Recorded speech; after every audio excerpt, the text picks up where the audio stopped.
లక్ష్మీదేవి తలుపు తట్టి ఇంట్లోకి వచ్చాక స్థిరంగా ఇంట్లో ఉండాలంటే ఒక ప్రత్యేకమైనటువంటి దీపాన్ని గురువారాలు వెలిగించాలి. గురువారాలు ఆ దీపం ఎలా వెలిగించాలంటే మీ పూజా మందిరంలో ఒక వెండి ప్రమిదలో కానీ మట్టి ప్రమిదలో కానీ ఆవు నెయ్యి పోసి దీపాన్ని వెలిగించి ఆ దీపంలో ఒక రూపాయి నాణెం ఉంచండి.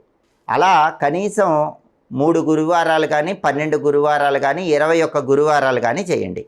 ప్రతి గురువారము కూడా ఒక రూపాయి నాణెం ఉంచండి. దీపం కొండెక్కాక ఆ రూపాయి నాణ్యాన్ని భద్రపరచుకోండి. 3 గురువారాలు లేదా 12 గురువారాలు లేదా 21 గురువారాలు పూర్తయిపోయిన తర్వాత ఈ రూపాయి నాణ్యాలన్నీ కూడా చక్కగా కొత్త వస్త్రంతో కడిగిన తర్వాత పొడి వస్త్రంతో తుడిచి వాటిని ఒక పసుపు రంగు వస్త్రంలో మూటగట్టి ఎక్కడైనా అమ్మవారి ఆలయంలో ఉన్న హుండీలో వేయండి. లేదా ఆ మూటను మీరు ధనం దాచుకునే బీరువాలో దాచిపెట్టుకోండి. ఇలా చేసినా కూడా